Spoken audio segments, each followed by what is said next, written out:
கர்த்தருடைய பரிசுத்தமான நாமம் மகிமைப்படுவதாக.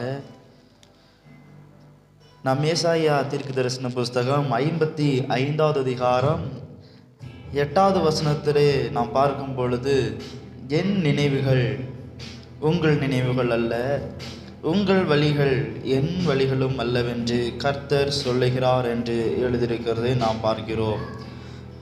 நாம் சவுலை கூட நாம் எடுத்துக்கொண்டோம் என்றால், அப்போஸ்தலர் 9வது அதிகாரம் 1 முதல் 6வது வசனம் வரையில் நாம் பார்க்கும் பொழுது, சவுல் கர்த்தருடைய சீஷர்களை துன்புறுத்தும்படியாக அவனுடைய நினைவுகளிலே அவனுடைய சித்தத்தின்படி அவன் போய் கொண்டிருந்ததை நாம் பார்க்கிறோம். ஆனால் ஆண்டோடைய சித்தம் அதுவல்ல.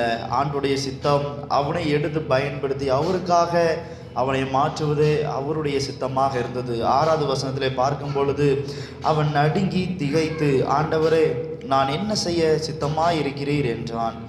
அதற்கு கர்த்தர், நீ எழுந்து பட்டணத்திற்குள்ளே போ, நீ செய்ய வேண்டியது அங்கே உனக்கு சொல்லப்படும் என்று இருக்கிறதை நாம் பார்க்கிறோம்.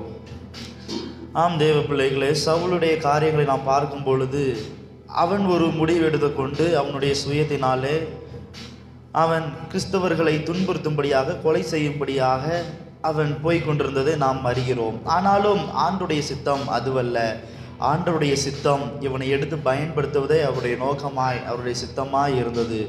நாமும் கூட சில நேரங்களிலே அவருடைய வழிகளை விட்டு, அவருடைய வார்த்தைகளை விட்டு, அவர் நமக்கு சொன்னதான காரியங்கள் எல்லாவற்றையும் விட்டுவிட்டு நாம் நம்முடைய சுயத்திலே சார்ந்து நாம் செல்லும் பொழுது அது எந்த விதத்திலும் ஒரு பிரயோஜனமும் ஒரு ஆசீர்வாதமும் நமக்கு கிடைப்பதில்லை. அவருடைய வழியிலே நாம் நடக்கும் பொழுது, அவருடைய வார்த்தைக்கு கீழ்ப்படிந்து நாம் நடக்கும் பொழுது, கர்த்தர் நிச்சயமாக நம்மை மேன்மைப்படுத்த, நம் செய்கிறதான எல்லா காரியங்களையும் அவர் ஆசீர்வதிக்க அவர் வல்லவராக இருக்கிறார். நாம் சங்கீதங்களின் புஸ்தகத்திலே பார்க்கும் பொழுது, சங்கீதங்களின் புஸ்தகம் 33வது அதிகாரம் 11வது வசனத்தில் கூட நாம் பார்க்கும் பொழுது, கர்த்தருடைய ஆலோசனை நித்திய காலமாகவும் அவருடைய நினைவுகள் தலைமுறை தலைமுறையாகவும் நிற்கும் என்று எழுதப்பட்டிருக்கிறதை நாம் பார்க்கிறோம். நாம் அவருடைய ஆலோசனையிலே, அவருடைய வழியிலே நாம் நடப்போம்.